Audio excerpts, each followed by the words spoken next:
This is the continual evolution of the East Coast beat. It is not yet the witching hour.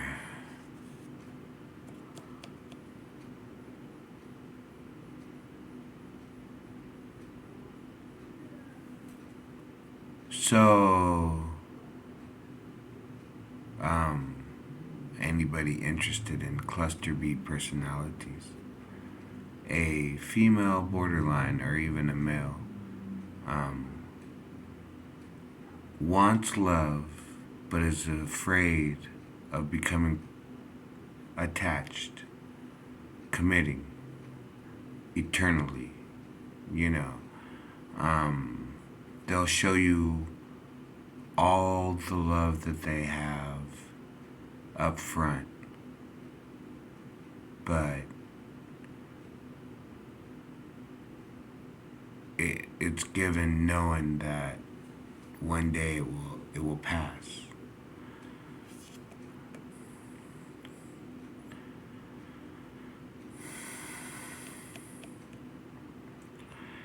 Whether or not this is due to some of attachment style, or whether or not it's instinct, or simple like or desire or familiarity. Some people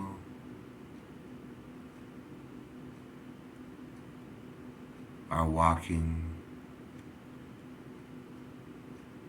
by themselves in the dark.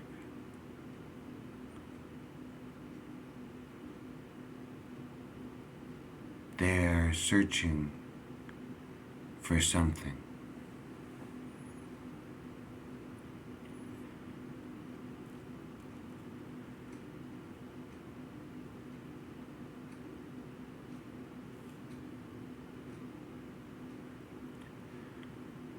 Not everybody will live the same life. Not everybody will have the same triumph. Not everybody will win the race. Not everybody will get married. Not everybody will have children. Not everybody will eat tonight. You know. Yet, we sleep, we dream, we wake. We wait to do our favorite things. We're impatient, petulant, rash, loud, angry at times, selfish, ignorant always, you know. And in between all that, we'll still help a puppy cross a road. We'll still help our older neighbor, you know, get some groceries. We'll still try to help our family even if it might hurt us, you know.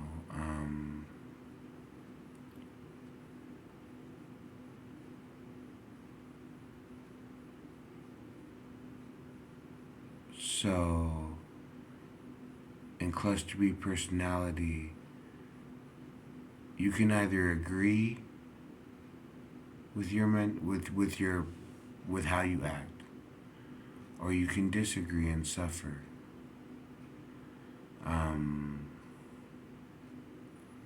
One man calls that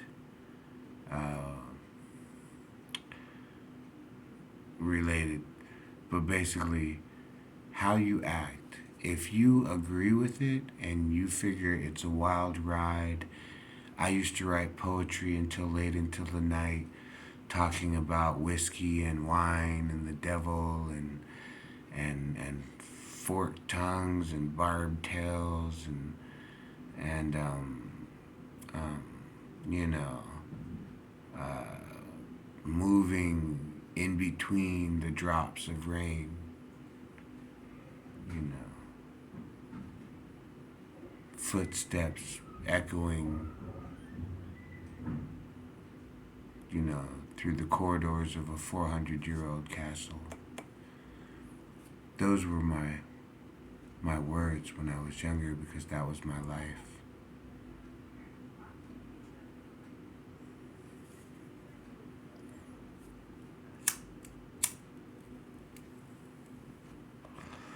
I knew what it was like to want, to be hungry, to ache, to suffer, to be tired, to be so tired that I would fall asleep standing up, sitting up, chewing on scrambled eggs.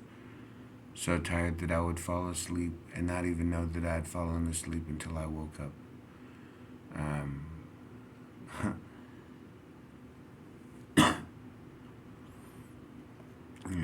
but like I said, at that point, I was never going to be there again. I would never have that opportunity. So I chose to spend my nights out, to wake up in the morning, to go to parks, to go get a cup of coffee at some standard, downtown cafe, and bread. And then one time someone told me this isn't even one of the best places. And I said, yes, but it's my place. You know, I mean, I had places for coffee, places for schnitzel, places for currywurst, places for pommes frites, places for beer, places for whiskey, places for dancing. I had a couple of train routes that I like to sit and stare out of the window at and watch the countryside roll by. A couple of castles I've never been to, a couple of forests I've never been through. But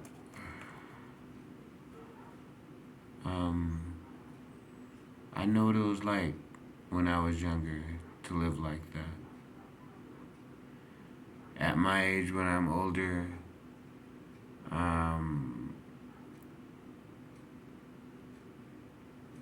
I'm just trying to get done what I started a long time ago, which was, like I said, I ask questions. I very rarely get answers, and when I do, they don't make sense because I just ask questions that the answers are so obvious, and they're looking at me like, well, if you want in, you have to do this, and I'm like, I don't want in. you know, I don't want to spend the rest of my life talking to psychotic, um, borderline women who've just realized that they've become homeless because they went on a 3-week credit card spree and spent, all the money. And, but it's not their first time. But it's my first time. I've been in credit card debt.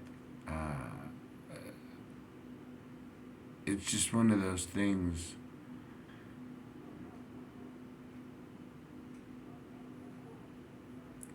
It's just, like anybody that's ever, been handcuffed non-kinky, in a non-kink manner, by an actual law enforcement officer.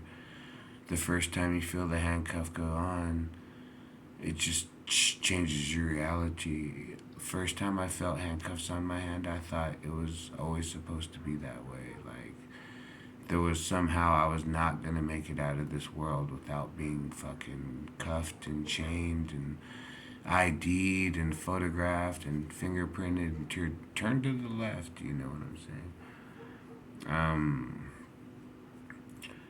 But like I said, I'll take being inside my apartment by 6 o'clock at night with my dog and my little, you know, YouTube habit while I sit here and try to write poetry, um, with my stiff hands. But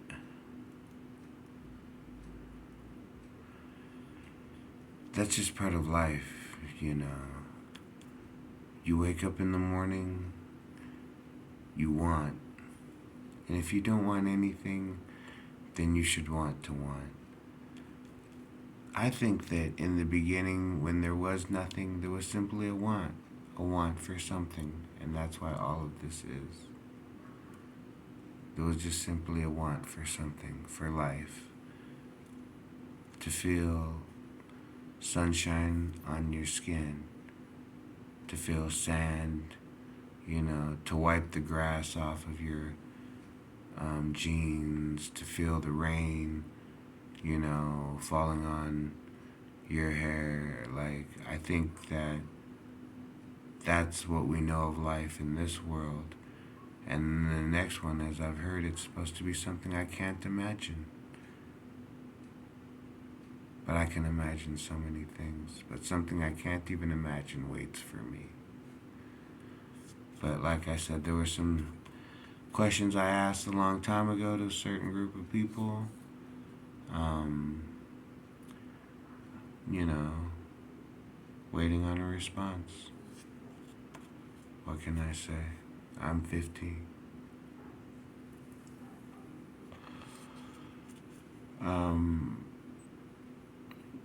It's not a simple yes or no question, and it's not an easy answer. It's a lifelong commitment to trying to justify our lives and this thing we call humanity and civility and customs and culture and making it safe enough to where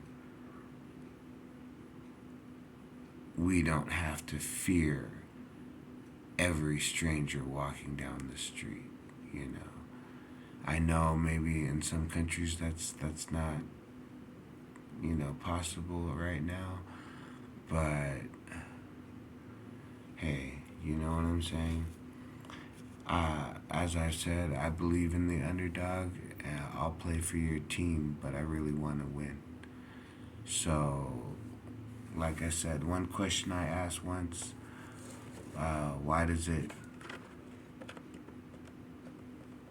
always just happen to one family? Why does it always just happen to one family? You know what I'm saying? Time and time again, generation after generation.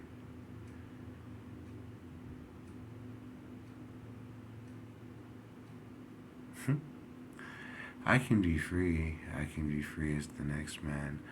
I can eat a Snickers bar, drink a Dr. Pepper, smack a fat girl on her ass. I can do all these things, but sometimes I think if there is a system,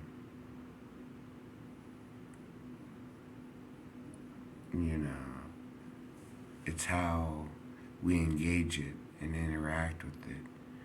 And if we can affect change, then our life wasn't pointless. It's one thing, like they said, it's one thing to make